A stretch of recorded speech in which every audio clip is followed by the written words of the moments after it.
Today what we're going to do is learn how to use the pen tool in order to create a picture frame for an image. So this should be a little bit fun one. I'm going to go ahead and grab my pen tool off my sidebar, and I'm going to start laying down some points. So the main thing with the pen tool is you're creating points, and I'm going to go ahead and lay down my first one, and then you'll be creating almost like a trajectory of where the shape is going to be, but you don't have to necessarily draw every single curve to the shape.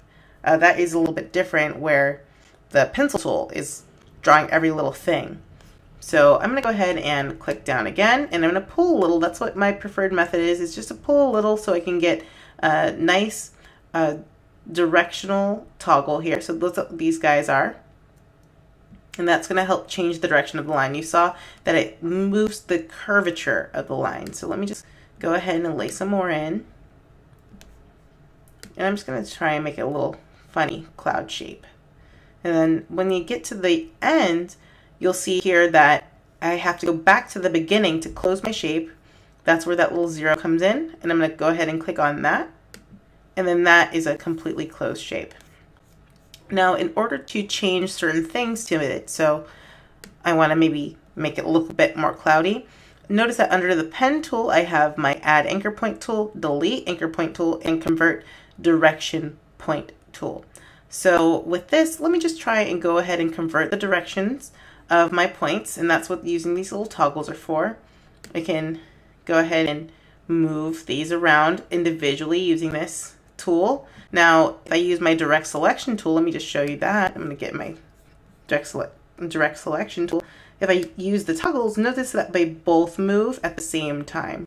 That's the difference between the direct selection and the directional tool. Now, if I wanted to still be in my direct selection tool, but just use only one toggle, I'm going to go ahead and hold Option and then pull that toggle out. So that's how I can kind of have a little bit of that feature in a different tool. Let me just rearrange some of these points. I want to get into that.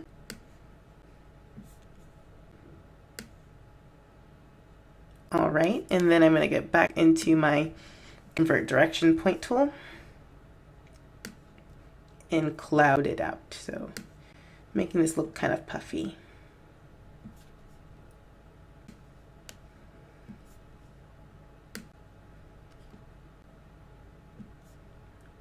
Notice the farther I pull out, the more intense the curve becomes. Maybe I don't want that, maybe I want that. It just depends.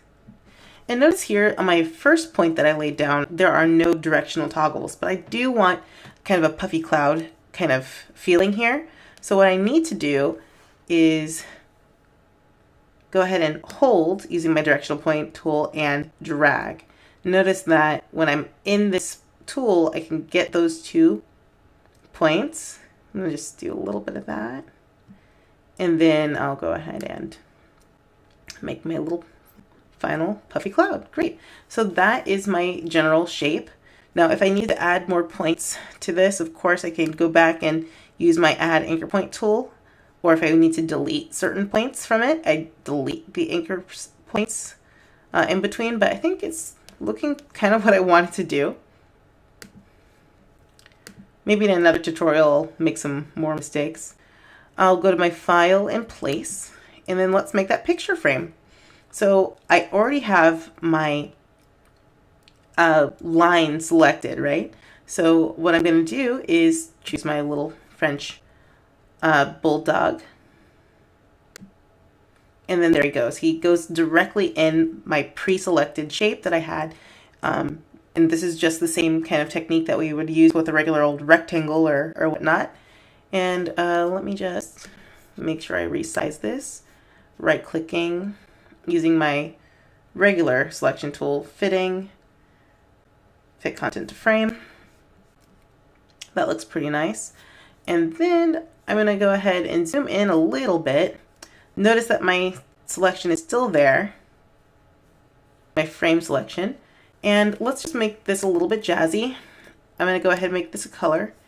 And let me zoom out so you can see a little bit more.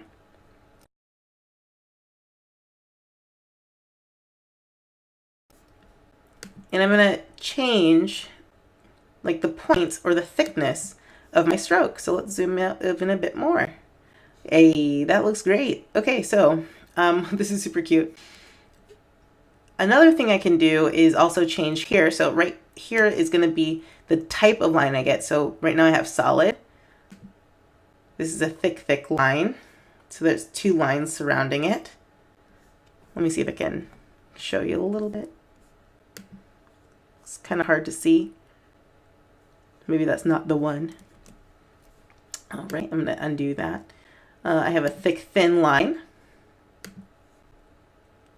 And then I have thick, thin, thick. So that's 3 different lines. And you can see here that you have just basically a lot of things that you can do as far as creating almost like a frame around a picture. Diamonds, some straight hash marks, dots, dashed, wavy. Yeah, that's very cool. So I'm kind of a fan of the solid line. I think it just looks super cute. Oh, and then also I wanted to tell you the way I kind of made my screen go that way. That's W.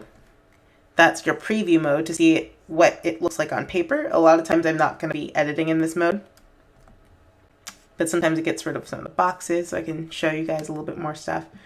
But yeah, there it is. This would be off the page, of course. I guess I can just see if I can use my scaling bit. Hey, looking good. All right, so that is how you create a frame with the pen tool and put a picture in it. Thanks so much. Have a good day.